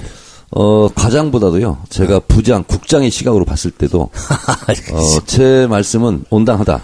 이렇게 생각하는 이유가, 제가 그래도 적어도, 서강대 공공정책대학원의 북한 통일정책학과 석사입니다, 제가. 그래서. 정영철 교수 이런 데 있는데. 예, 저의 사부가, 서강대 김용수 교수. 예. 그리고, 6.1제 전 통일부 장관도, 강의를 하셨겠죠. 저한테 와서 강의를 해서 제가 거기서 학점을 또 A+를 받은 것도 있고 이종석 장관 이분이 김영수 교수의 고등학교 후배더군요. 용산고등학교? 네. 그래요. 맞아요. 네. 그렇습니다. 네, 그래서, 맞아요. 그분들의, 여러 가지, 학문적, 업적, 이런 부분도 훌륭하지만, 우리 정세현 장관님은 그 학문적인 업적 위에 실무를 또 했기 때문에, 현실 감각도 매우 뛰어나서, 한반도의 대북관계, 국제정세, 이 부분에 대해서는 전 세계에서 최고의 권위자다. 이렇게 생각합니다. 무슨 전 세계? 정말 왜냐면, 한반도 문제는 미국 사람들 잘 모르잖아요. 중국 사람들도 잘 모르고. 그래서 오늘 정세현 장관을 모시고 새롭게 조성된 이 관계를 우리가 어떻게 잘 대처해 나갈 것인가 하는 것을 여쭤보도록 하겠습니다. 그런데 그 말씀에 대해서 제가 한 가지만 좀 보충 설명을 드리면, 한반도 문제에 대해서 미국 사람이 잘 모른다고 이렇게 단정적으로 얘기하는 조금 한계가 있습니다만은, 우리한테는 한반도 문제, 남북 관계, 한반도 안보 상황이 죽고 사는 문제이기 때문에 우리는 아주 미세한 것까지 다 챙겨서 봅니다. 그렇습니다. 근데 미국 사람들의 입장에서 볼 때는 이 한반도 문제는 정책적 우선순위가 상당히 떨어지는 문제예요. 그렇습니다. 그렇기 때문에 그 사람들은 대충 그냥 이 얼개만 만들어 놓고 나머지는 상대방을 이제 밀어붙이면은 자기네 그 방식으로 문제가 해결되리라는 희망적 관측을 하면서 정책을 만드는 경향이 많이 있어요. 그러니까 우리 언론도 지금 조금 그런 데 대해서는 좀 반성을 좀 해야 되는 것이, 무슨 일만 생기면 미국의 전문가들한테 가서 이제 코멘트를 따가지고 막 사진까지 내고 좀 대대적으로 보도를 하거든요. 이번에 지금 남북 간의 회담이 재개될 수 있는 그런 이제 환경이 되니까 미국의 전문가들이라고 해서 6사람인가 10사람인가를 인터뷰를 해서 사진까지 내고 한 그런 이제 그 신문사가 있습니다. 그걸 보고 참, 한심하다. 한심이 아니라 미제가 좋은 것은 6.25 후에 미제가 좋은 것이 있었어요. 껌. 네. 초콜릿. 네. 그 다음에 미제 트럭. 네. GMC 트럭. 청바지는 그때도 좋았습니다, 미제. 그래요? 네. 서울 사람들은 청바지를 입었구나. 우리는 청바지를 보지를 나는 아주 농촌에서 살았기 때문에 그건 좋지만은 미국 사람들의 다른 나라 상황에 대한 판단과 분석과 대책은 굉장히 거칠어요. 네, 그렇습니다. 우리가 그걸 기준으로 해서 우리의 외교 정책이나 대북 정책을 수립한다는 것은 조금 문제가 있다고 봅니다. 그러니까 제가 2015년도에 미국 의회를 방문해서 스티브 샤벳 당시 공화당 아태 소위원장을 만났는데 잘 몰라요. 그리고 전 아태 소위원장도 만나서 보니까 그렇게 디테일에 강하지 않더라고요. 그러니까 우리는 미국이 국제 정치의 거의 전부지만 미국 입장에서 한반도의 문제는 그냥 아태 소위원회에서 주로 결정을 하고 그냥 미국의 입장은 일부다. 이런 생각이 좀 들더라고요. 많은 문제 중에 그러니까 미국이 관여하고 있는 아태 문제 많은 문제 중에 하나이고, 네. 예, 하나일 뿐이고, 그리고 거기서는 자기네 힘으로 군사력이 됐건 경제력으로 밀어붙이면은 자기네 방식으로 해결될 수 있다고는 기본적인 전제를 깔고 정책을 구상을 합니다. 네. 그러니까 우리가 그거 참고하는데 그런 걸 다 감안해서 참고할 거 참고하고 무시할 거 무시해야 되는데, 자 우리는 대북 정책, 한반도 정책에 관한 한 국산이 제일 좋다. 그러니까 지금 제가 아까 말씀드린 부분에 대해서 본인이 스스로 셀프로 미국 사람보다는 내가 최고 전문가다. 이 말씀을 굉장히 지금 길게 좀 하시는. 또 그렇게 되네. 부분이 있는데 그 말씀이 맞는 것이 미국의 전략연구소에서 나오는 미국 무슨 전문가라고 해서 미국발로 나오는 기사들이 그 전략연구소가 일본이 돈을 많이 내는 재단 연구소라고 그러더라고요. 그래서 우리에게 우호적이지도 않다. 이런 생각이 들어서 우리 문제는 우리 전문가한테 물어봐야 되겠다. 그래서 정세현 장관을 모시고 몇 말씀 나눠보도록 하겠습니다. 단도직 입장으로 김정은 위원장의 신년사를 어떻게 평가하십니까? 예, 금년도에는 남북 관계를 작년과는 다른 방향으로 풀어나가려고 하는 의지가 확실하게 읽히는 신년사입니다. 네. 물론 이제 그렇게 되게 된 데는 작년까지 해서 핵 미사일 능력을 확실하게 미국과의 협상에서 절대로 그 밀리지 않을 정도로 강력한 핵 미사일 능력을 구비했다고는 자신감에 토대해서 나온 거긴 하죠. 작년 11월 29일 화성 네, 그렇죠. 15호 발사 이후에 우리는 핵무장을 이제 완성했다. 국가 핵무력 완성이라고 그랬죠. 네. 이제 그거의 연장선상에 나온 거기 때문에 우리는 사실은 조금 기분은 안 좋죠. 네. 저희들 이제 작년까지 해서 핵과 미사일 능력을 미국에게도 위협적이 될 만큼 만들어 놓고 그다음에 남한과는 대화를 하자고 하는 그런 이제 얘기이기 때문에 좀 기분은 안 좋지만 그래도 우리는 금년 한 해만이라도 또 남북 관계를 좀 안정적으로 관리해가면서 국민들이 안보 불안감을 상대적으로 적게 느끼면서 살 수 있도록 해준다면 그건 우리로서는 나쁘지가 않아요. 네. 그리고 이제 북핵 문제는 어차피 하루 아침에 뭐 1, 2년 사이에 해결되는 문제가 아닙니다. 네. 그래서 지금 북핵 문제가 불거진 지가 92년, 91년부터 나왔기 때문에 이게 4반세기가 넘는 얘기예요. 그것은 좀 네. 지난 다음에 네. 제가 여쭤보도록 하고요. 북한이 왜 핵을 만들려고 했던가. 지금 이제 오늘 새롭게 나오는 이제 단어가 통미봉남에서 통남 향미하는 거 아니냐. 통미, 예. 새롭게 나온. 통남 향미. 예, 아니. 남쪽을 통해서 미국과 관계 개선을 한다. 예. 아니, 근데 사실은 향미라고, 누가 새로 지금 말을 바꾼 말인데, 처음에 북한이 대남 제의를, 이렇게 회담 제의를 이렇게 하고 나서니까 일부 전문가들이, 이건 동미봉남하던 북한이 통남 복미로 가려고 한다 하는 식으로 이제 해석을 했어요. 네. 걔네가 바로 그 다음 날인가, 김어준의 뉴스 공장에서 그 얘기를 했네요. 네. 이거는 통남 복미가 아니라 통남 통미 전략이라고 봐야 된다. 한국을 통해서 다시 미국과도 통을 나오는 거니까, 이게 우리한테는 어떤 점에서 기회가 될 수 있고, 바로 남한과의 관계를 개선해서 미국과의 대화의 물꼬도 트고 이렇게 하는데 우리가 징검다리 역할을 할 수 있다면 바로 북핵 문제 해결 과정에서 대한민국의 역할이 커지는 거다. 네. 그러니까 이건 바람직한 거고. 어쨌든 뭐 저들은 핵무장을 했다. 완성했다. 우리는 핵보유국이다. 하는 상태에서 남쪽과 대화하자 하는 것이 기분은 좀 나쁘지만 기분 나쁘다고 우리가 뭐 기분 나쁘면 할 수만은 없는 입장이잖아요. 그래서 어쨌든 북한과의 관계 개선을 해야 되고 또 23개월 만에 681일인가요? 681. 네. 만에 지금 이제 채널이 가동됐지 않습니까? 저는 개성공단 폐쇄 이후에 어쨌든 확성기로 판문점에서 대화를 하다가 이제 전화 통화를 할 수 있게 됐다. 이것은 굉장히 큰 의미가 있다고 그러는데 어떻게 생각하세요? 정상화죠. 네. 정상화. 원래 비정상의 정상화. 그렇지. 비정상의 정상화지. 드디어 이제 비정상의 정상화가 됐어요. 박근혜 정부 시절에는 정상의 비정상화가 그렇습니다. 김정은만의 어떤 그 독특한 이 형식에 대해서 뭔가 우리가 가져야 될 메시지는 있습니까?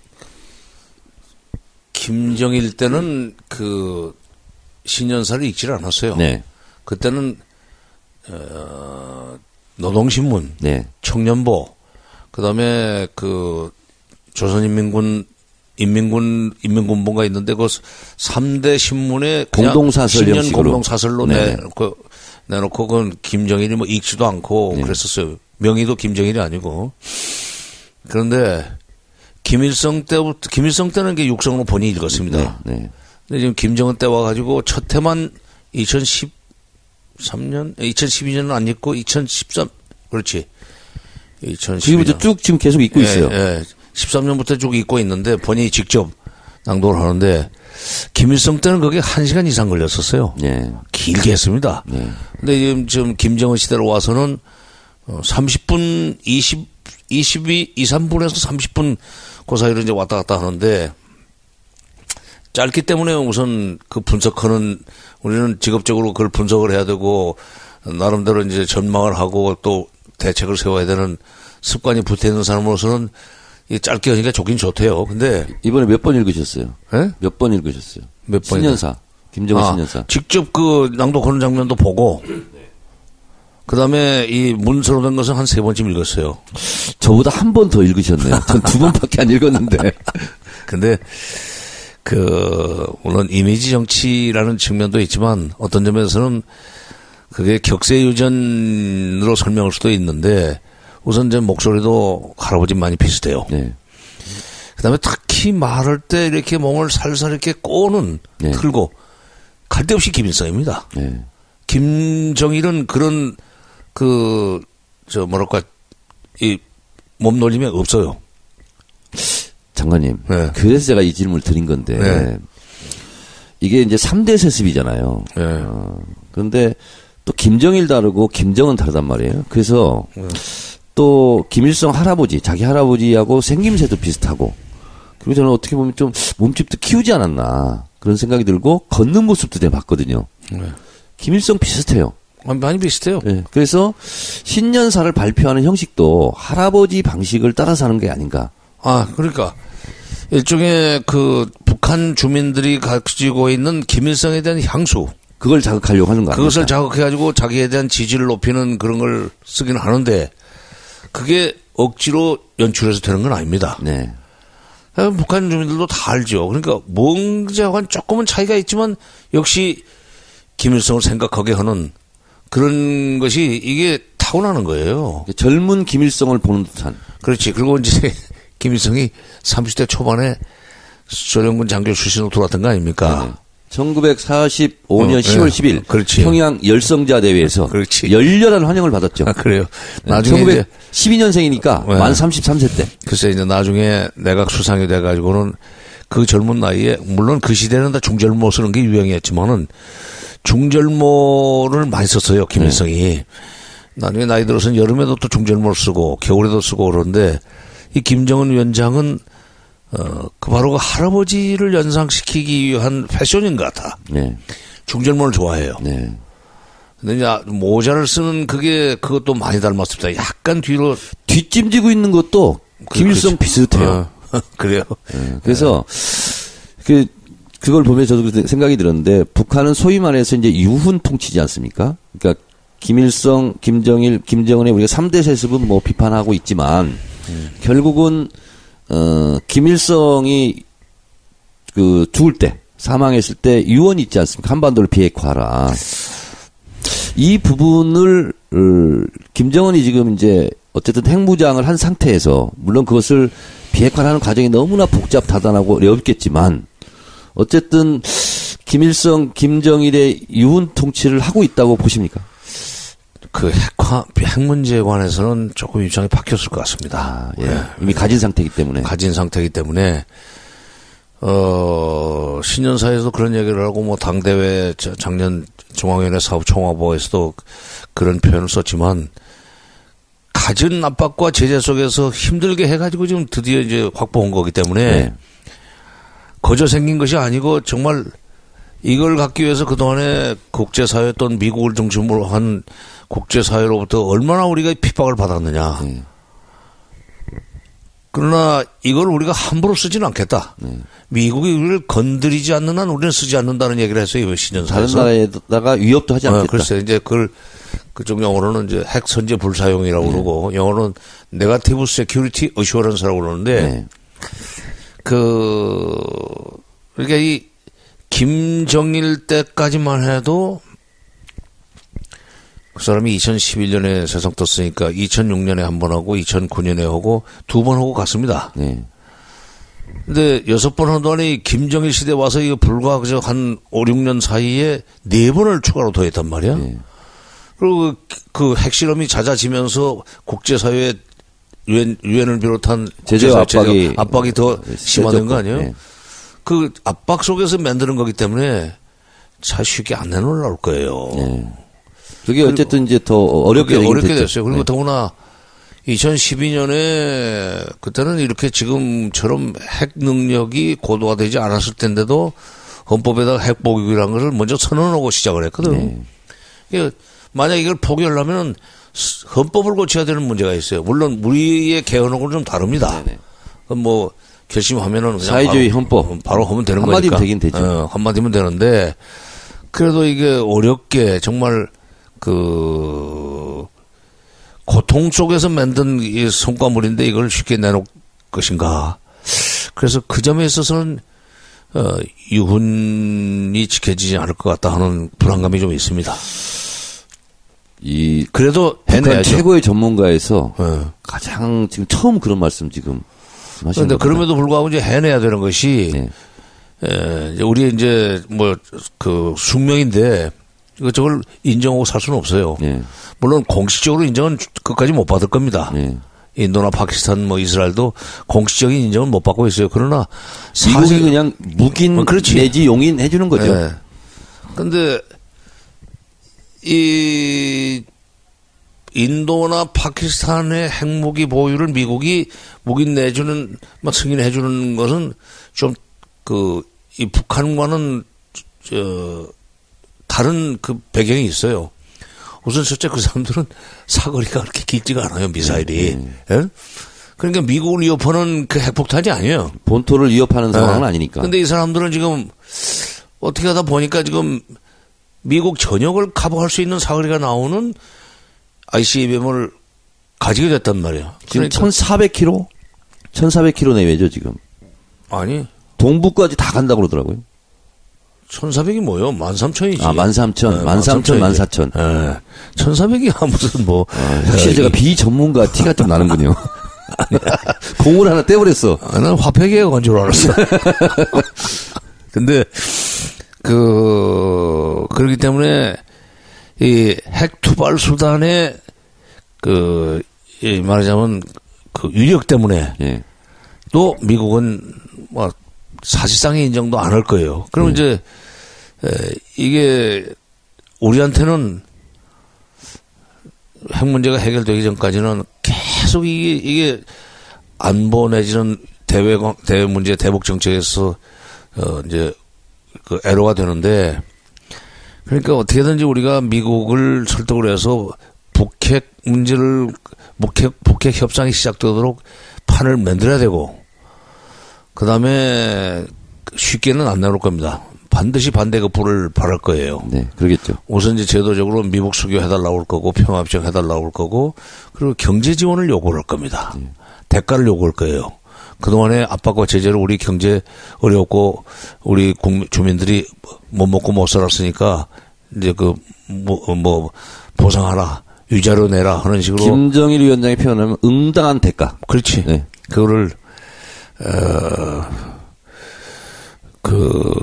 요구할 거고, 근데 이제 그거를 미국이 내지는 않고 우리 보고 내라올 거예요. 경수 있었고. 그래서 저는 통일부에 이제 오래 있었던 사람으로서 판문점은 의뢰 아침에 출근해서 거기 판문점 연락사무소가 있습니다. 네. 통일부 직원들이 출근해서 전화를 아침에 걸어요. 또 저쪽도 걸고. 그러면은 그렇게 해서 이제 그날 업무가 개시가 되고, 그리고 4시에 마감 전환을 하고 다 퇴근해요, 다들. 네. 저쪽도 개성 가서 자고 와야 되고, 우리는 또 서울로 들어와야 되고. 근데 그게 아침 9시 전화, 4시 전화, 그거 하는 동안에, 별일이 없으면은 그냥 4시에 끝나지만은, 특별히 우리가 북쪽에 무슨 제안을 해놨는데, 아직 답이 안 온다.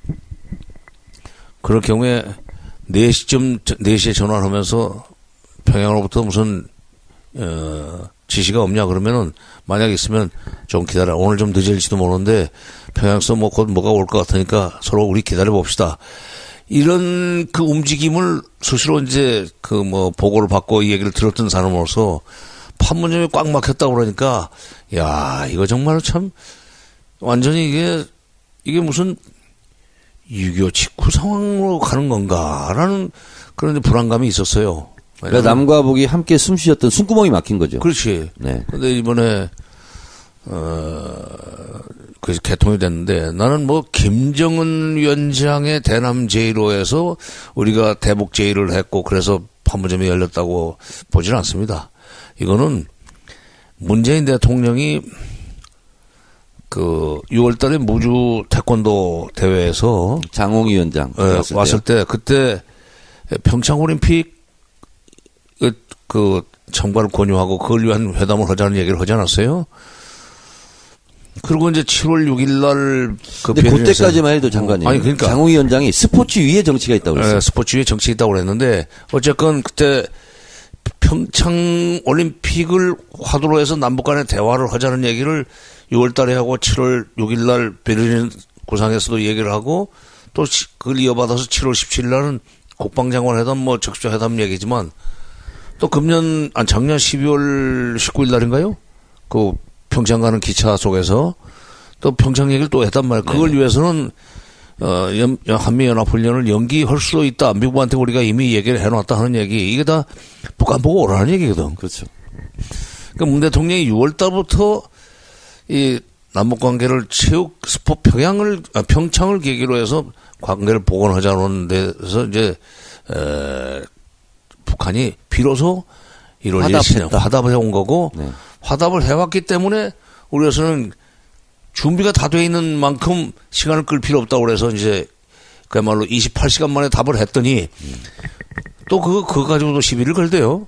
그 저기 어디야 그 손석희 그 JTBC 1월 2일 날인가? 신년 특집에서 김성태 자유한국당 원내대표가 뭐 그렇게 급하게 답변을 하냐고 그러는데 그분은 그 이후로 혼수 성태가 됐어요.